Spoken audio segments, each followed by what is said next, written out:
When people hear about the unknown, their minds often settle on the familiar, that being ghostly apparitions, secret societies, and whispered legends of curses that defy all explanation. These stories have been passed down for generations, blurring the line between history and myth, painting the past as a time where the strange and unexplainable lurk just beneath the surface of everyday life.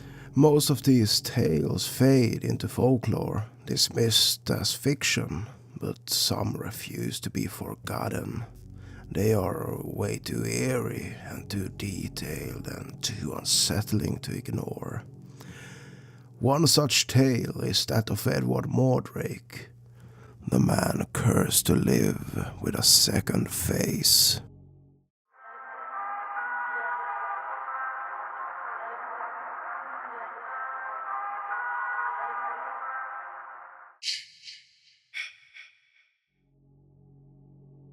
The reason I even know about this tale is due to a song from my favorite musician, none other than Tom Waits.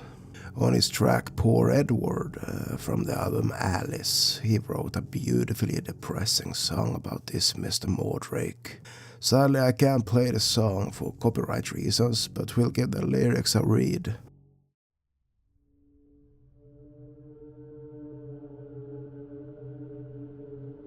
Did you hear the news about Edward? On the back of his head, he had another face.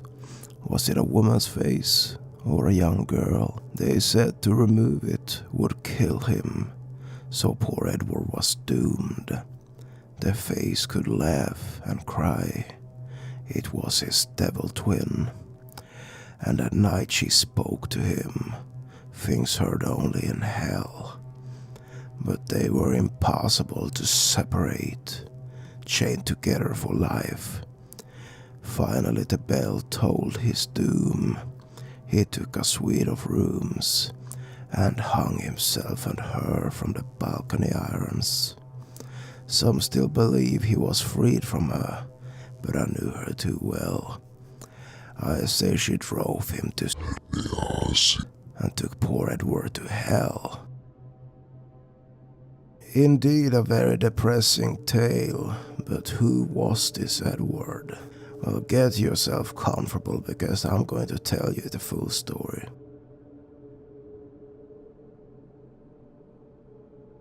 In December of 1895, the Boston Sunday Post ran an article by Charles Logret Hildreth, detailing what he called wonders of modern science, essentially a list of people who, in any era, would cruelly be labeled as freaks.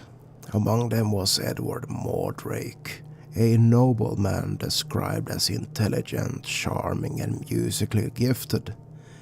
But despite his talents and apparent good nature, he carried a terrible burden.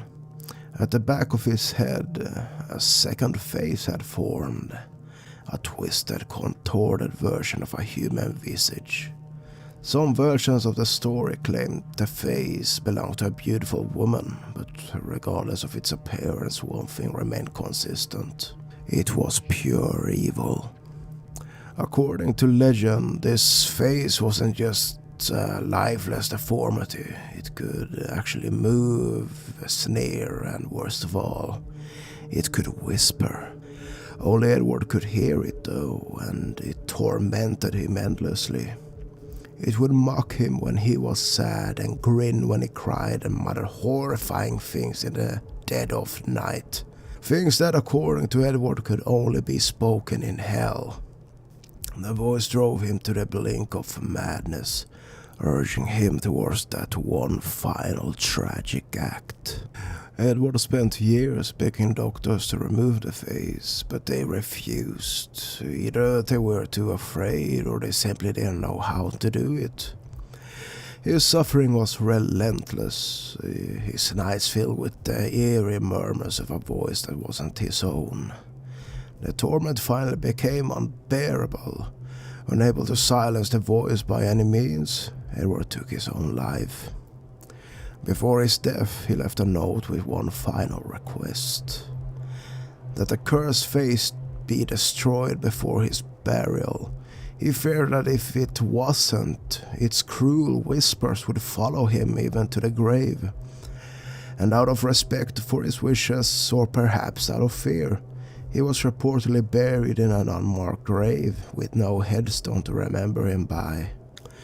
The story of Edward Mordrake was later included in Anomalies and Curiosities of Medicine, a medical book published in 1896 by Dr. George M. Goud and Walter L. Pyle. While the book chronicled various unusual medical conditions, its account of Edward's case wasn't based on first-hand research.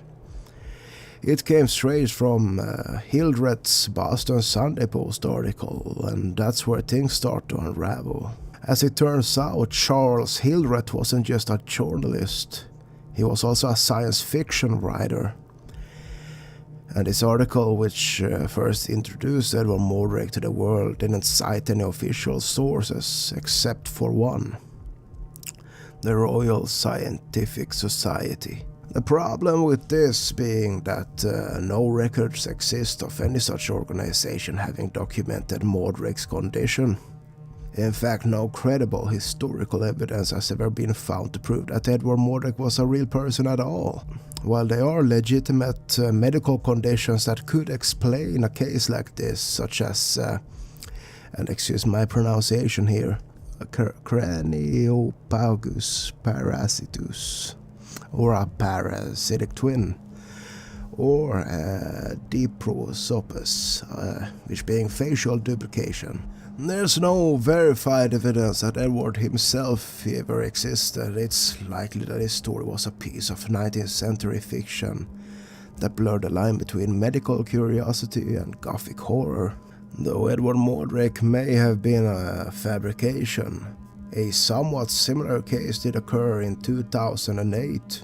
In northern India, a baby girl named Lali Singh was born with a rare condition known as craniofacial duplication, which caused her to have two faces. Unlike Mordrake's supposed second face, Lali's did not whisper or torment her. It was simply an extremely rare birth defect. But tragically, she only lived for 2 months. But unlike Edward, she wasn't seen as cursed.